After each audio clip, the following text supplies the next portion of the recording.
Still remember that Easter morning by the way the house sounded wrong. No footsteps upstairs. No humming from the kitchen. No rushed complaints about being late for church. Just the refrigerator clicking and the soft breathing of 3 boys asleep in the next room. Her clothes were gone from the closet. Folded neatly like she'd finished a chore. Her phone charger was missing. So was the framed photo from our dresser. Stood there longer than I want to admit, staring at empty hangers, trying to understand how a marriage could disappear without noise. Noon, I was making pancakes for the kids and pretending it was just another Sunday. For years after that, told myself resentment was useful. It kept me awake. It kept me moving. It gave me fuel when I was exhausted from double shifts, parent-teacher meetings, emergency room visits, and late-night homework battles. Anger became my coffee. I built a life on it. I learned how to braid hair, how to pack lunches without forgetting the fruit, how to smile at school events without explaining why their mother wasn't there. I learned how to sit alone at soccer games and clap loud enough for 2 parents. I didn't forgive her. I didn't hate her either. Just stored her somewhere inside me like an unopened letter. Years passed. The boys grew taller than me. Their voices deepened. They stopped asking questions I couldn't answer. And I stopped waiting for anything. On the day I saw her again, wasn't thinking about the past. I was driving to a district office to finalize guardianship paperwork for my youngest, who was starting a special academic program. It was routine, bureaucratic, boring.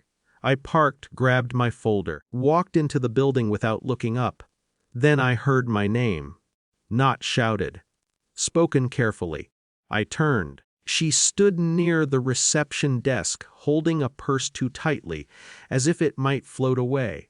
Her hair was shorter, her face thinner, familiar and unfamiliar at once. For years I had imagined this moment.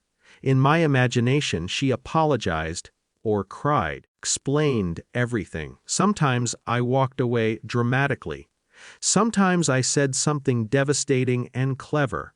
In real life, she said nothing. She just looked at me and froze.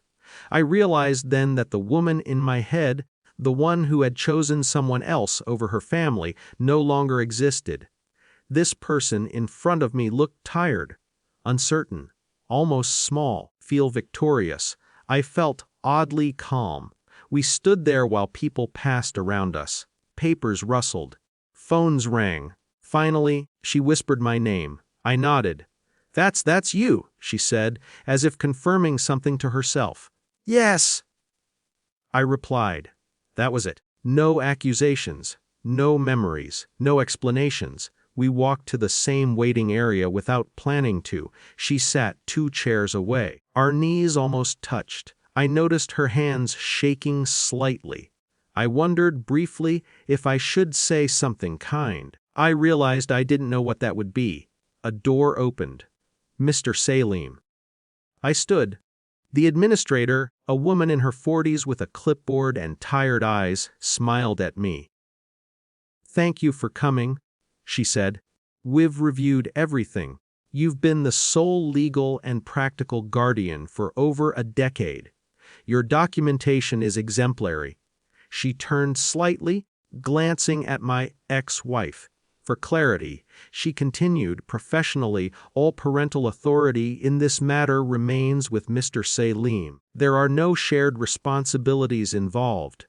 It wasn't dramatic, no raised voices, no confrontation, just facts stated clearly. Officially, I felt something shift inside my chest.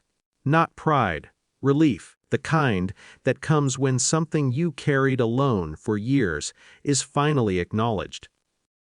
She looked down at her lap, followed the administrator into the office, simpers, answered routine questions, and left 20 minutes later with a stamped folder. She was still there when I came out. Still sitting. Still quiet. I hesitated. Not because I owed her anything, because part of me was curious who I had become.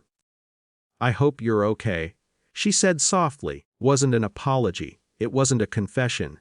It was a fragile offering. "I am," I replied, and I meant it. She searched my face, looking for bitterness. She didn't find it. "Tell the boys," she started. I waited. "Never mind," she finished. We stood, then I nodded once and walked away. Outside, the air was warm. Traffic moved. People laughed nearby. Life continuing without ceremony. In the car, I sat for a moment before starting the engine. For years, resentment had been my companion.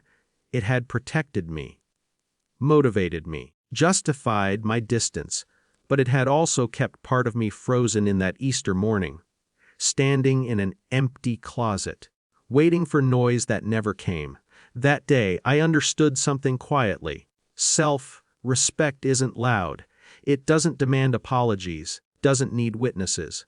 It's built in routines, in showing up, in finishing what someone else abandoned. My sons would be home soon. One would complain about dinner. Another would ask for help with math. The youngest would pretend not to need a hug. And I would be there, not as a survivor, not as a victim, just as their father, still imperfect, still learning, still carrying some scars, no longer letting them lead.